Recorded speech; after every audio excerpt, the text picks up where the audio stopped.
상처받지 마시고 예수님께 상처받지 마시고 오늘 또 설교하는 저에게 상처받지 마시고 설교를 오늘 잘 귀담아 들을 수 있기 바랍니다. 오늘 보니까 헌금함이 나와요. 헌금함이 나와요. 그리고 그 헌금함에다가 헌금을 하는 것을 누군가 아주 그냥 눈이 뚫어지라고 지켜보시는 분이 있어요. 누가 지켜봐요? 예수님이 눈이 아주 뚫어지라고 그 헌금 넣는 사람 한 사람 한 사람을 지켜봅니다. 근데 이 헌금함이 어디에 있느냐? 여러 번 제가 이 얘기했지만 당시 성전의 구조가 있어요. 성전 제일 바깥 뜰이 있는데 여기는 이방인의 뜰이에요. 이방인. 이 이방인들은 여기까지밖에 못 들어와요. 이방인들은 여기까지밖에 못 들어와요. 여기에서 이방인들은 기도하고 여기서 이방인들은 제사를 지내요. 근데 이 이방인의 뜰을 유대인들이 성전이라는 의식을 갖지 않아요. 그래서 이방인의 뜰에서 뭘 했다고 그랬죠? 동전 바꾸는 일, 그 다음에 재물을 파는 장사를 이 이방인의 뜰, 거기도 성전인데 거기에서 하는 거예요. 그러니까 예수님이 어떻게 했다고요? 다 뒤엎어버리면서 여기 이것도 성전이다. 여기 성전은 기도하는 집인데 너희들이 오히려 성전을 강도의 구렬로 만든도다 그랬잖아요. 그래서 그 제일 바깥 곳이 이방인의 뜰이에요. 이방인들은 여기까지밖에 못 들어와요. 그 다음에 여인의 뜰이 있어요. 이제 유대인 여자들은 여기까지밖에 못 들어와요.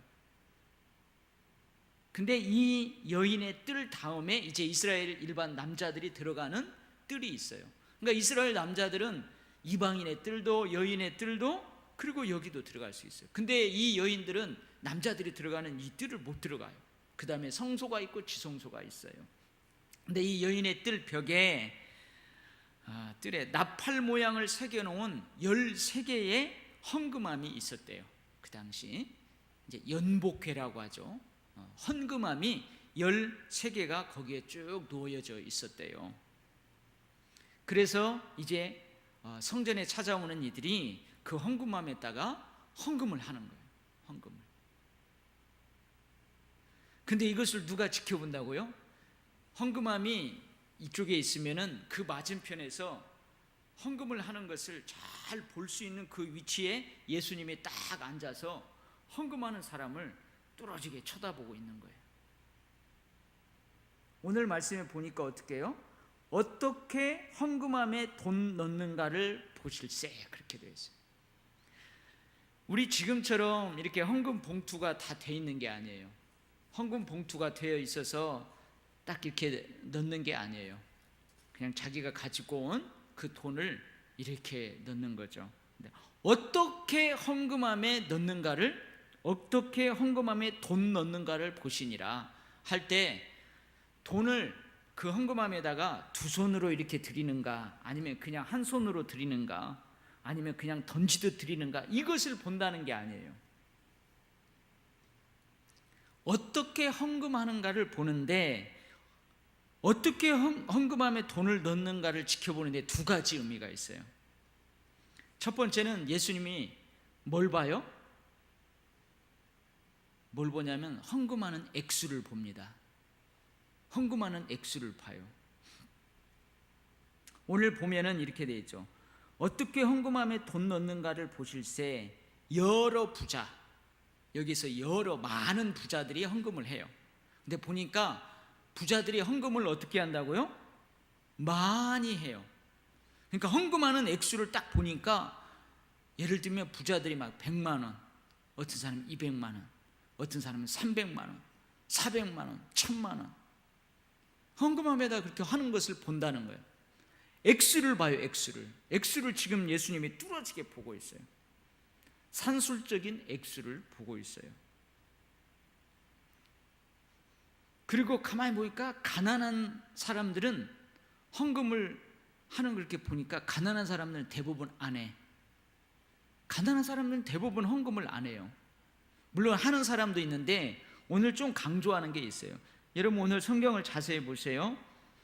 예수께서 어떻게 헌금함에 돈 넣는가를 보실새 41절 여러 부자는 많이 넣는데, 그 부자 앞에 무슨 단어가 쓰이고 있어요? 여러 부자. 이게 많은 부자들이 헌금을 한다는 거예요. 근데 42절에는 가난한 과부 앞에 뭐가 쓰였어요? 한 부자는, 아니 한 가난한 과부는. 그러니까 가난한 사람들은 헌금을 별로 안 하는 거예요. 근데 한 가난한 과부가, 부자들이 헌금하는 그 많은 부자들 틈에 아주 가난한 한 과부가 헌금을 해요. 근데 그 가난한 과부가 헌금하는 그 액수를 예수님이 보셨어요. 근데 여러 부자들이 헌금하는 액수는 오늘 기록을 안 해놓고 있어요. 100만 원인지 200만 원인지 300만 원인지 몰라요. 근데 많이 넣었대요. 많이 넣었대요. 근데 오늘 가난한 과부는 와서, 그러니까 가난한 사람들 중에 헌금하는 사람들이 그리 많지 않은데 아주 가난한 과부가 한 명이 와서 헌금을 하는 것을 예수님이 봐요. 근데 헌금하는 액수를 보니까 얼마를 해요? 2렙돈을 합니다. 2렙돈. 이 2렙돈은 그 당시 통용되는 가장, 돈에서 가장 작은 단위의 청동 동전이에요. 요즘 우리 가장 작은 돈이 얼마죠? 우리나라 가장 작은 돈 1원짜리 봤어요? 1원짜리 지금도 통용되나요? 나 요즘은 못 본 것 같아요. 근데 지금 제 서랍에는 있습니다. 10원짜리, 여러분 10원짜리 동전 하나를 만드는데 10원이 더 든대요. 10원 이상이 든대요. 근데 10원짜리가 있죠. 그러니까 지금 우리나라는 1원짜리로, 지금 1원짜리가 통용되고 있다면 1원이라는 말이에요. 1원. 렙돈은 1원이에요. 1원. 그리고 이 2렙돈은 그 당시 얼마의 가치가 있느냐 하면 노동자의 하루 품삯이 데나리온이에요. 1데나리온이야. 1데나리온이 하루 품삯이에요. 근데 하루 품삯의 64분의 1, 64분의 1의 가치가 있다는 거예요. 그러니까 어마어마하게 작은 돈이에요. 오늘 저희 둘째가 4시간 아르바이트를 해가지고 아빠 나 돈 받아왔다 해가지고 3만 원을 받아왔어요. 야 근데 4시간 했는데 왜 이렇게 돈을 많이 받았냐? 요즘 시급 얼마예요? 한 6천 원 하나요? 64, 24, 2만 4천 원을 받아야 되는데 더 받아온 거예요. 가지고 그분이 착하다고 더 많이 줬다는 거예요. 이러면 하루 품삯의 64분의 1, 이게 아주 작은 돈이에요.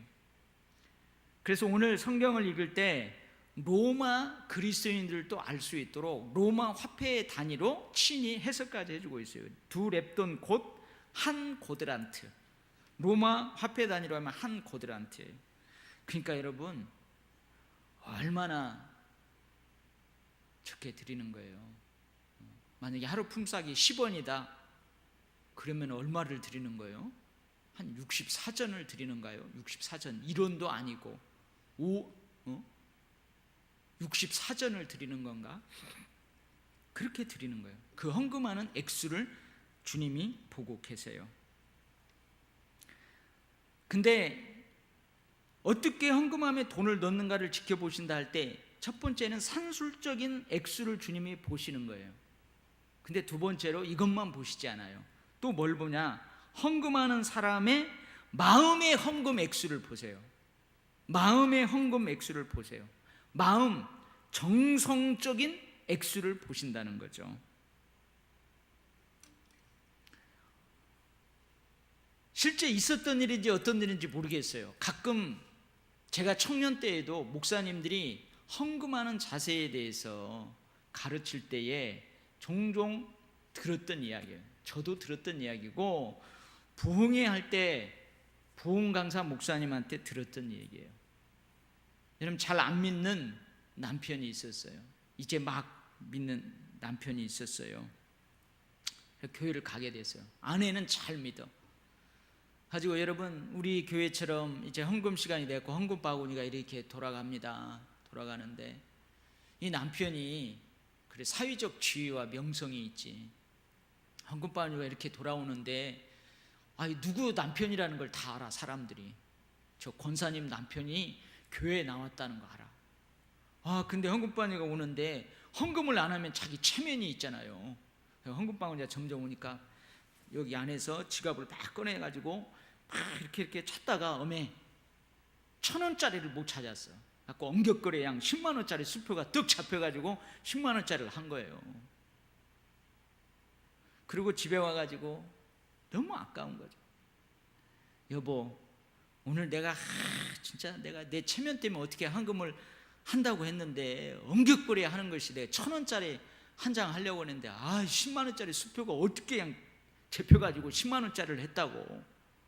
아까워 죽겠다고. 그러니까 그 믿음 좋은 아내가 뭐라고 했다고요? 여러분들 다 아시죠? 뭐라고 했다고요? 여보, 걱정하지 마. 너무 아까워하지 마. 그 하나님은 1,000원짜리로 받으셨어. 걱정하지 말라고. 여러분, 주님은 두 번째로 마음의 액수를 보세요.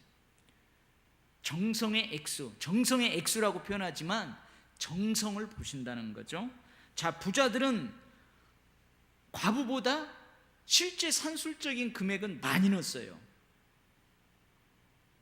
부자는 2렙돈을 냈는데, 가난한 과부는 2렙돈을 냈는데 부자들은 2렙돈에 몇천 배를 냈다 이거예요. 산술적으로는 많이 냈어요. 근데 예수님이 그 마음을 보시고 정성을 보시고 뭐라고 하냐면 부자들은 과부보다 적게 넣었다고 그래요. 왜냐하면 풍족한 중에서 넣었기 때문이다. 그 이유를 그렇게 말씀하세요. 풍족한 중에서 넣었대요. 무슨 말이에요? 많은 액수의 헌금을 드리고도 그들을 위한 남은 돈이 모자라지 않았다는 거예요. 이것을 다시 바꾸면 자기들이 풍족하게 쓸 것을 남겨두고 드렸다는 거예요. 부자들은 자기들이 풍족하게 쓸 것을 남겨두고도 이만큼 드릴 수 있어요. 이만큼. 최선을 드리지 않았다는 거죠. 정성을 드리지 않았다는 거죠.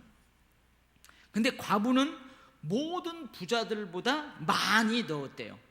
산술적인 액수로는 부자들보다 적게 드렸어요. 몇천 배 적게 드렸어요. 근데 왜 많이 드렸다고 해요? 그 이유를 자기의 모든 소유, 곧 생활비 전부를 넣었대요. 남겨둔 돈이 없어요. 여러분, 2렙돈 중에서 2동전 중에서 하나 남겨두고 하나만 넣을 수도 있는데 2개를 다 드려요. 없어요. 없는데도 2개를 다 넣었어요. 자기가 쓸 것을 남겨두지 않았어요. 어려운 중에서도 모든 것을 넣었어요. 최선을 드렸어요. 정성을 드렸어요. 희생이에요. 그건 자기 희생이에요. 전적인 헌신이에요. 헌신. 그걸 드렸어요. 그래서 과부는 모든 부자들보다 산술적으로 액수는 적었지만 예수님은 과부가 모든 부자들보다 많이 넣었다. 그렇게 말씀을 하세요. 자, 여기서 우리가 헌금할 때 하나님께서 뭘 보실까? 하나님께서 뭘 보실까? 여러분, 하나님께서 산술적인 액수도 보십니다. 헌금의 액수도 보세요. 산술적인 액수도 보세요. 그리고 그 헌금을 드리는 그 사람의 마음 정성의 액수도 보세요. 근데 예수님은 산술적인 액수의 많고 적음을 보시고 너는 헌금을 많이 했다. 너는 헌금을 적게 했다. 그러니 너는 내가 많이 축복하고 너는 축복을 적게 하리라.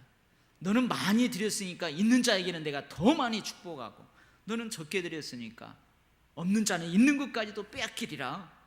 그렇게 판단하지 않는다는 거예요. 산술적으로는 가난한 과부보다 여러 부자들이 더 많은 헌금을 했잖아요. 근데 예수님이 오히려 산술적으로 적게 한 과부가 더 많은 헌금을 했다. 그렇게 말씀을 하십니다. 자, 그러면 과연 주님은 뭘 보실까? 어떤 것을 보실까? 첫 번째, 산술적인 액수를 본다고 그랬어요. 주님은 액수를 무시하는 게 아니에요. 액수를 보셨어요. 근데 이 액수를 보실 때 뭘로 보신다고요? 비율적으로 보신다는 거예요. 비율적으로 보신다는 거죠. 예를 들면 내가 월 100만 원을 벌어요. 월 100만 원을 벌어. 그러면은 11조를 얼마를 내야 돼요? 얼마를 내야 되죠? 10,000원 내야 되나요? 10만 원이죠. 내가 100만 원을 벌어요. 10만 원을 내. 근데 이 철수는 한 달에 10만 원을 벌어. 그러면 11조를 얼마 내요? 10,000원을 내요. 자, 두 사람 중에서 누가 헌금을 많이 했어요? 누가 헌금을 많이 했어요? 네? 산술적인 액수는 10만 원을 낸 사람이 많이 했죠. 10,000원보다 10만 원이 많으니까. 근데 주님은 10,000원 헌금을 드린 사람하고 10만 원 헌금을 드린 사람하고 똑같이 보세요. 왜 그래요? 비율적으로 보시니까. 비율적으로 보시니까 10만 원 한 달 동안 뼈 빠지게 10만 원 벌어가지고 그 10,000원을 드리는 사람하고 뼈 빠지게 한 달 동안 100만 원 벌어가지고 10만 원 드리는 사람하고 액수는 10만 원이 많지만 주님은 똑같이 보신다는 거예요. 비율적으로 보신다는 거죠. 많이 맡겨준 자에게는 많이 찾아요. 많이 맡겨준 자는 많이 찾아요. 제가 언젠가 헌금 설교할 때 이 이야기를 한 적이 있어요. 이건 실제 있었던 이야기예요. 서울의 어느 교회에 아주 이렇게 점잖은 노 신사가 그 교회에 등록을 했어요. 몇 주를 나오는데, 큰 교회예요. 몇 주를 나오는데 그분이 이제 등록을 한 거예요. 근데 이제 11조를 드릴 그 주가 다가오는데 부목사님에게 상담 요청을 했어요. 목사님, 내가 반절은 저쪽 교회 다니다가 이제 이사 와가지고 한 달 중에서 반절은 저쪽 교회 다니다가 한 달 반절이 지난 다음에 이 교회 이사 와서 반절은 이 교회 다녔는데 제가 11조를 어디에다 해야 됩니까? 그랬어요. 여러분, 11조 어디에다 해야 됩니까? 그래서 부목사님이 그걸 왜 고민하십니까? 당연히 이제 이쪽 교회 그 교인이 됐으니까 이 교회에다가 헌금을 해야죠. 목사님 그렇습니까? 그럼 제가 그 목사님 말씀대로 순종하겠습니다 하고 다음 주에 그 노신사가 헌금을 했는데 11조 헌금을 했는데 얼마를 했어요? 10억을 했어요. 10억을 했어요. 어마어마한 액수예요. 그 교회에서 11조 하는 사람하고 비교도 안 돼요. 근데 알고 보니까 이쪽으로 이사 오면서 큰 사업을 경영하는데 그거 다 처분하고 이제 이쪽으로 이사 온 거예요. 여기서 살라고. 그 처분한 걸 10억을 딱 드렸어요. 그 교회가 조금 재정적으로 어려운데 하나님 그분 보내주셔서 채워졌다고. 그래서 이 이야기를 이제 자기 멘토처럼 자기를 잘 지도해주는 목사님한테 자랑 삼아서 했다는 거예요. 제가 다니는 교회에 이런 분이 있었는데 이렇게 했다고. 그러니까 그 자기 멘토처럼 잘 목회를 이끌어준 그 목사님이, 큰 교회 담임하는 그 목사님이 깜짝 놀랐죠. 이야, 참 그분 대단하구나. 나처럼, 이 부목사처럼 대단하구나. 그럴 줄 알았더니 그 목사님이 하시는 말씀 뭐라고 하셨다고요? 기본했거만. 그렇죠. 11조 들은 건 기본이에요. 기본했다는 거예요. 어떻게 보면은 예수님의 마음이죠. 여러분, 1,000억, 100억, 몇 조 있는 데에서 여러분 10억 정도는 그건 아무것도 아니에요. 우리가 봤을 때, 가난한 우리가 봤을 때는 10억.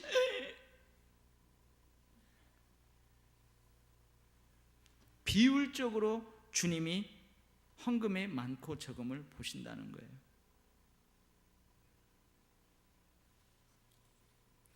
여러분 좀 오해하지 마세요.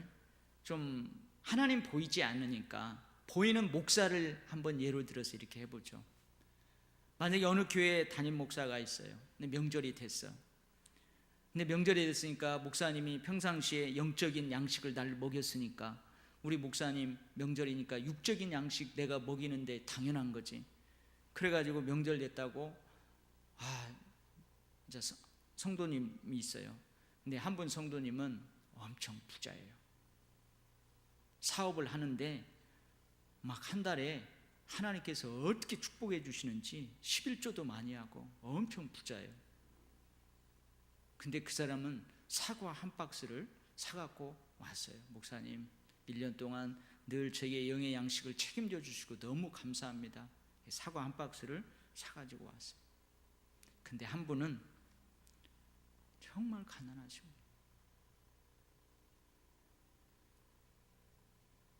폐지 주우면서 몸도 불편한데 폐지를 주우면서 그것 모으고 정부에서 나오는 그 돈 가지고 그렇게 살아가는 분. 근데 이분은 한우 소 갈비를 막 해갖고 온 거예요. 아니 이분은 한우 소갈비가 아니고 똑같이 사과 한 박스를 갖고 왔어요.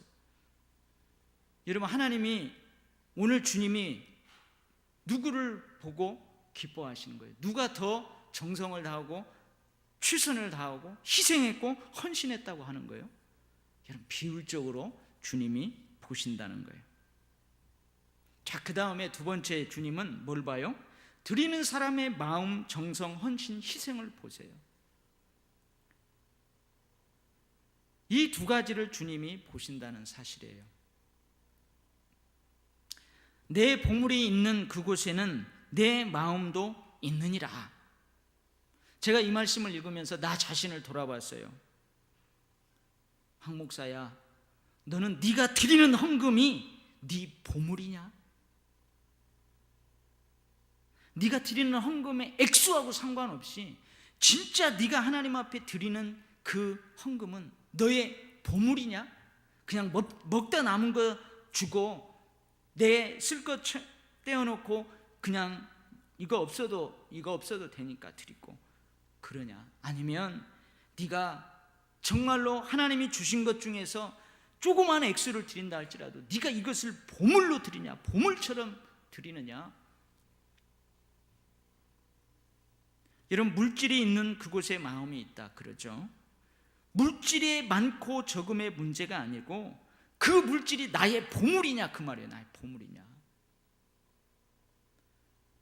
여러분 이 보물은 다 틀려요. 우리 아이들 어렸을 때 우리 어진이는 어렸을 때 항상 잘 때 이 수건을 목에다 감고 잤어요. 목에다 가지고 할머니 집에 갈 때에도 다른 건 안 챙겨도 그 수건은 꼭 챙겨야 됐어요. 그 어린아이에게 그 수건은 보물이에요. 보물. 이거 없으면 잠을 못 자요. 이거 없으면 다시 저 톨게이트 지나서 저 고속도로 반절쯤 갔다가 다시 와야 돼요. 다른 수건 절대 안 돼요. 그것 돼요. 이 보물이에요. 근데 우리 입장에서 어른들 입장에서 보면 그 수건이 보물이에요 아니에요? 아니 그거 다 냄새나고 막 침 흘리고 냄새나고 후줄근한 거 그거 버리고 새 거 하지 그거를 가지고 있느냐? 아니에요. 여러분 물질의 많고 적음이 문제가 아니고 그 물질이 정말 나의 보물로 하나님 앞에 드리느냐? 여러분 주님이 그걸 보세요. 제가 언젠가 한번 얘기했죠. 아빠가 병원에 입원했어요. 아빠가 피가 모자라요. 근데 아빠가 특이한 혈액형이라서 그 혈액형이 맞는 사람이 없어요.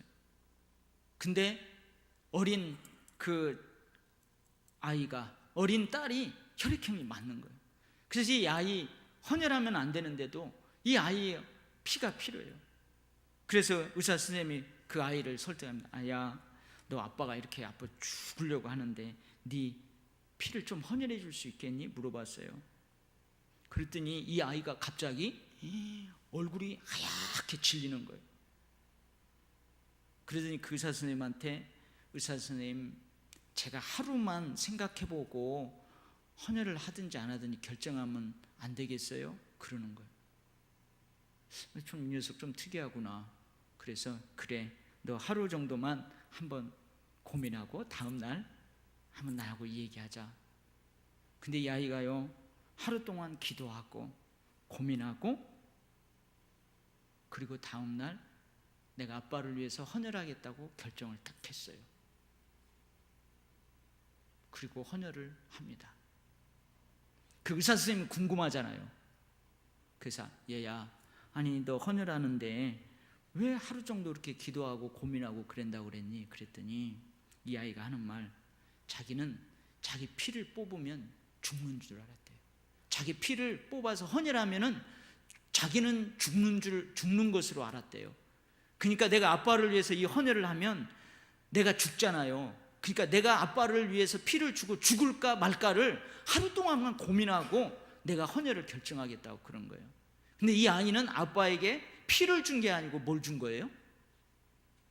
자기 목숨을 준 거예요. 밤새 고민해보고 기도했고 그래 내가 아빠를 살리기 위해서 나 죽자, 내 피를 뽑아주자 그렇게 결정하고 그 다음날 헌혈을 했다는 거예요. 충격이죠. 이 이야기는 몇 번을 들어도 충격이에요. 과연 내 보물이 있는 곳 그곳에는 내 마음도 있느니라 했는데 내가 하나님 앞에 드리는 헌금, 내가 하나님 앞에 드리는 봉사, 내 하나님 앞에 드리는 시간, 그것이 진짜 보물이냐 그 말이죠. 물질이 있는 그곳에 마음도 있다. 물질에 적고 많음이 문제가 아니라 그 물질이 나의 보물인가? 할렐루야.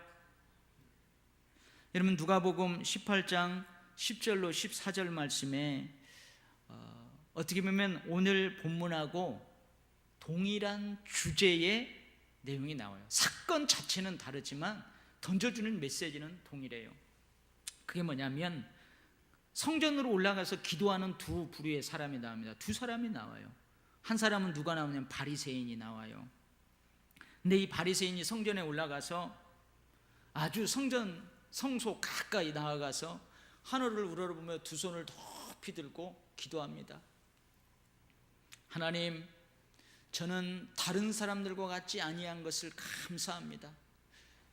저놈들은 남들 것 도둑질하고 불의를 저지르고 간음을 일삼고 그러는데 주님, 저는 그렇게 살지 않은 것이 감사합니다. 그리고 한 사람은 누구냐면 세리예요. 세리는 감히 성전 가까이 가지 못하고 저 뒤에서 감히 하늘을 우러러보지 못하고 고개를 푹 숙이고 다만 가슴을 치면서 하나님 저를 불쌍히 여겨주십시오. 나는 죄인입니다. 하나님 불쌍히 여겨주십시오. 나는 죄인입니다. 근데 세리는 하나님 저 뒤에서 저렇게 죄인이라고 불쌍히 여겨달라고 가슴치는 저 세리와 같이 않게 산 것을 감사합니다. 하나님 저는 일주일에 2번씩 금식하고 하나님이 주시는 소득의 11조를 그냥 착실하게 확실하게 드리게 할 수 있게 해주신 거 감사합니다. 그렇게 기도해요.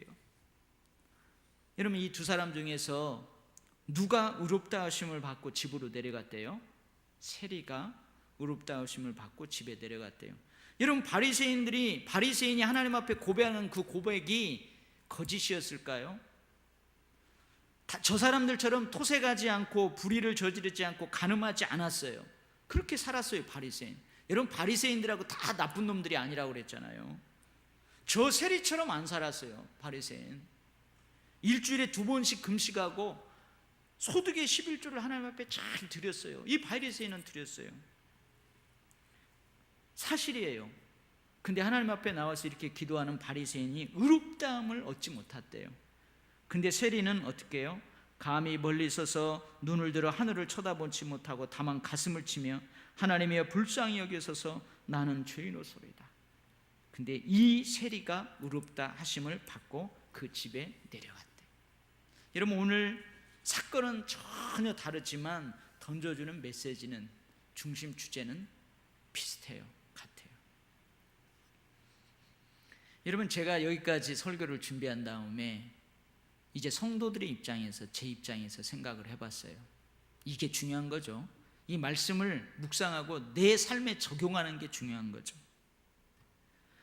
여러분, 이 41절에서 44절 말씀을 딱 보고는 야, 제자들이 시험 들었겠다, 그런 생각을 했어요. 오늘 그러잖아요. 43절, 예수께서 제자들을 불러다가 이르시되 제자들 시험 들었겠다. 다른 말로 바꾸면 성도들 시험 들었다. 야, 성도들 예수님에게 깊은 상처를 받았겠다. 여러분, 예수님도 우리에게 상처를 주시네요.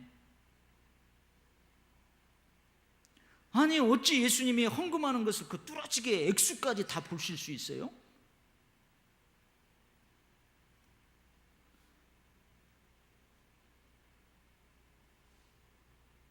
집사님, 이번 주 11조 헌금 얼마 하셨죠?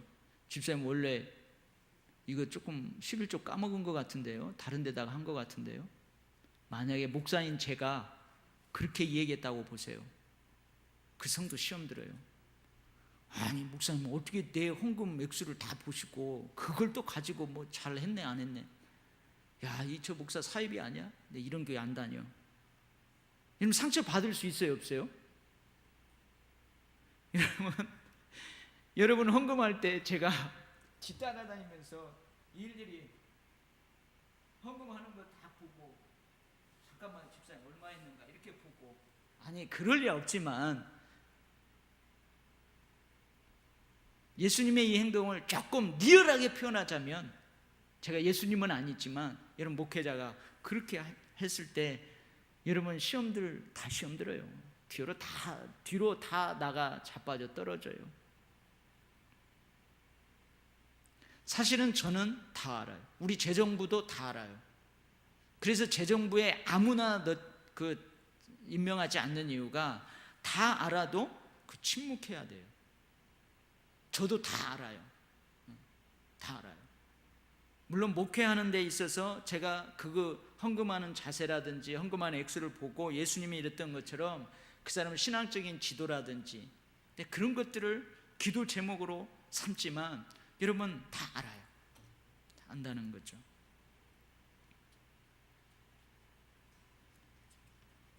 어느 교회는 참 이상해요. 어느 교회는 헌금 토탈 헌금 액수를 다 주보에다가 적어요. 적어놓는 그런 교회도 있어요. 11조 토탈 얼마, 명단 다 적고. 어느 교회는요, 그 사람의 헌금한 액수 다 적는 데도 있어요. 구역 헌금, 1구역 헌금 얼마 했는가 다 적는 데도 있어요. 그것을 옳다고 인정하는 성도들도 있는가 하면 그걸 보고 시험에 드는 성도들도 많아요. 참 시험에 들겠다. 예수님, 참 우리 상처받습니다. 내가 그렇게 이 말씀을 읽으면서 주님이 여기 세 것이다면, 예수님 우리 상처받습니다, 그런 생각을 해봤어요. 여러분, 상처 받으실래요?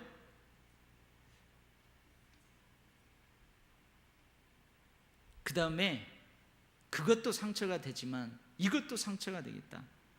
뭘 보는 거예요? 전적인 헌신을, 희생을 요구하시는 거예요. 제자들에게 과부 전 생활비를 다 드렸다. 그러니까 제자들에게 뭘 요구하는 거예요? 너희들도 이 과부처럼 전적으로 헌신하고 희생하라, 그 말이에요. 시험 들지 않겠어요? 아니, 내가 이 정도 헌금을 많이 하는데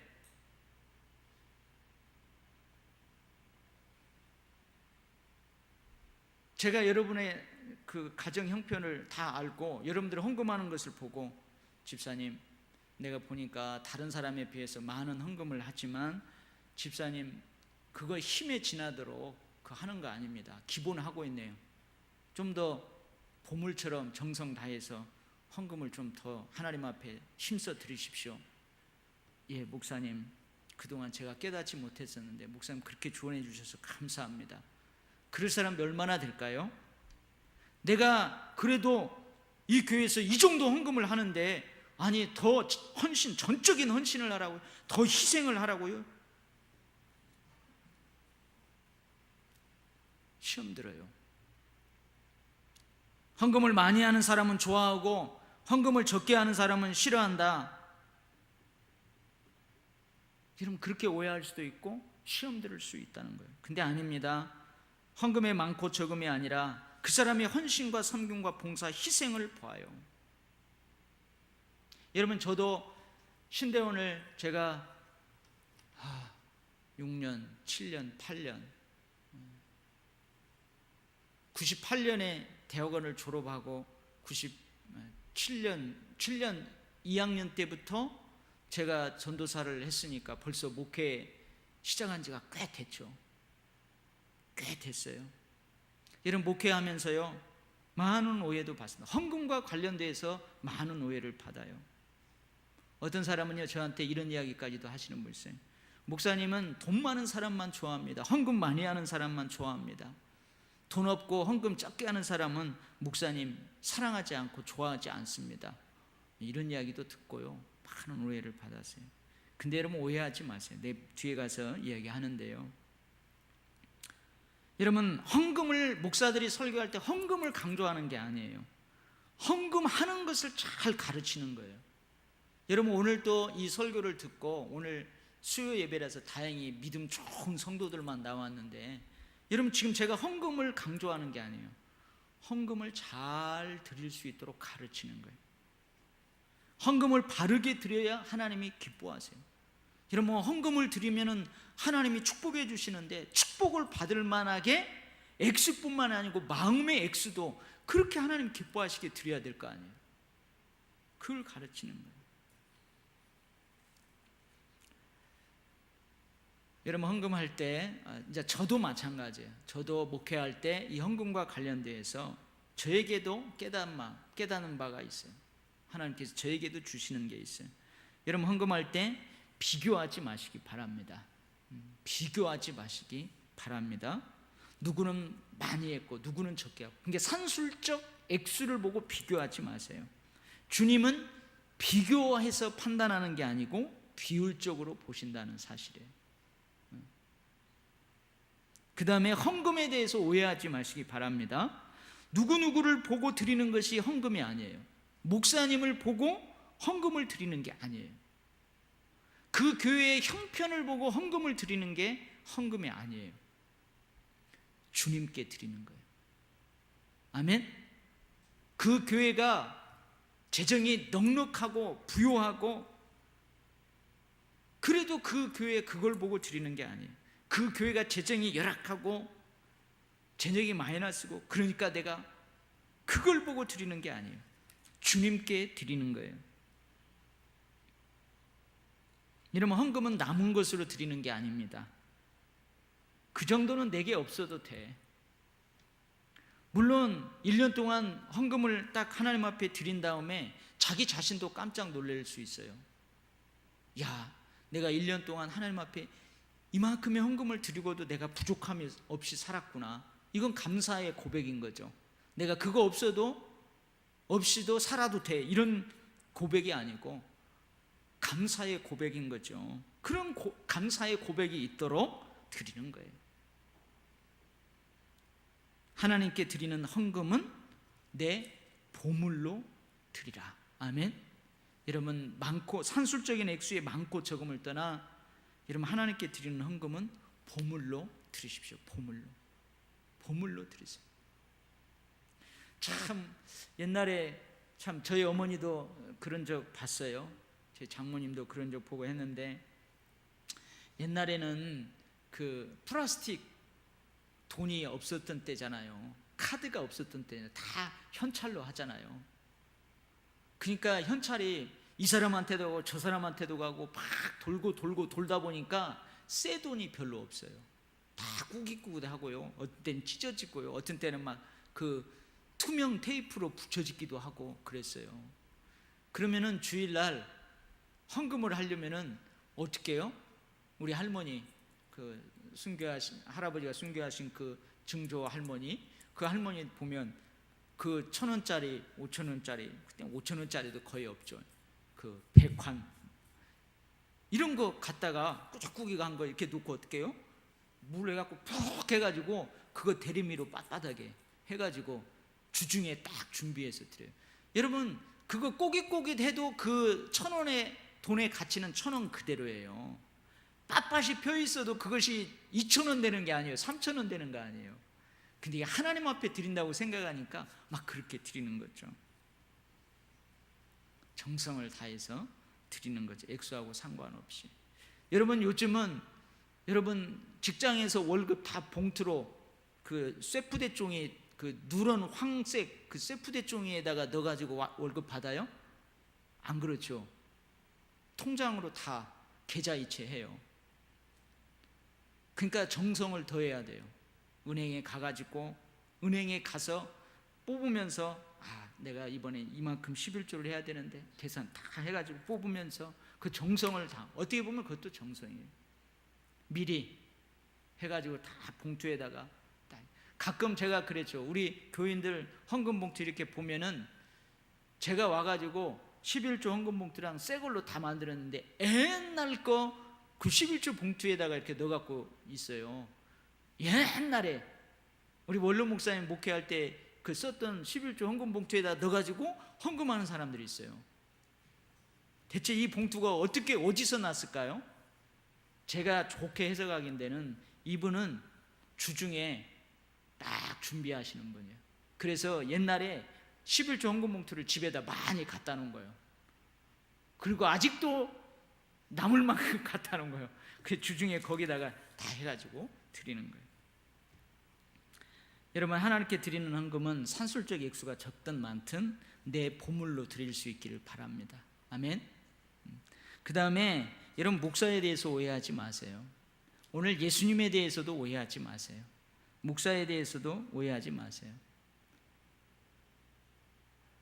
여러분, 저 목사가 저 사람 특별히 사랑하고 저 사람 특별히 가까이 하고 막 하니까 저 사람은 헌금도 많이 하고 부자로 사니까 저 사람 좋아하고 그런다 하지 마세요.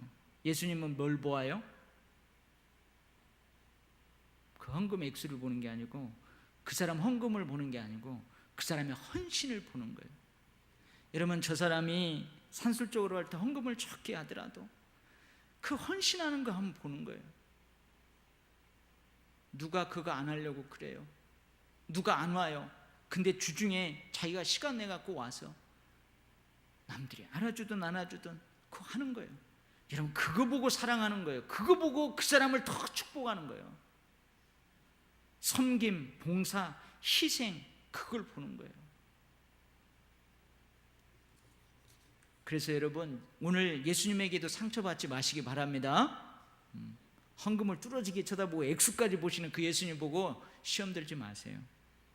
그리고 헌금에 대해서도 여러분 오해하지 말고, 헌금을 설교하고 헌금에 대해서 여러분들을 잘 가르칠 때 목사에 대해서도 오해하지 말고 그걸 은혜로 잘 받아들일 수 있기를 바랍니다. 아멘.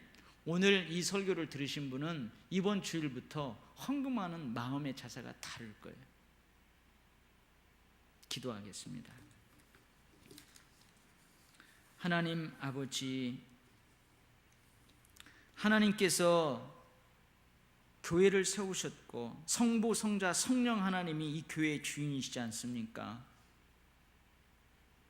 그러면 하나님이 특별히 우리를 선택하셔서 이 교회의 지체로 삼은 우리들이 헌금하지 않더라도 하나님은 어떻게 해서라도 사명을 이루어가도록, 이 교회가 사명을 감당하도록 할 수 있지 않습니까? 주님, 그런데 주님은 우리를 통하여 주님의 몸된 교회에 지체된 우리의 헌신과 우리의 봉사와 우리의 섬김을 통하여 주님의 교회를 세워가기를 원하고 이 땅에 주님의 뜻을 이루어가기를 원하십니다. 주님, 오늘 이 말씀을 받으면서 시험 들기보다는 우리 자신들을 한번 돌아보고 오늘 이후로는 하나님 앞에 물질을 봉헌하든 하나님이 주신 건강을 가지고 시간을 봉헌하든 어떤 사역을 봉헌하든 이전과는 다른 정성으로, 보물로, 오늘 여기 가난한 과부처럼 주님이 기뻐하시고 인정할 만한 그러한 자세로 우리가 하나님 앞에 봉헌하는 삶을 살게 하여 주시옵소서. 하나님 정말로 감사합니다. 우리 도율교회에 그렇게 부자들이 많지는 않습니다.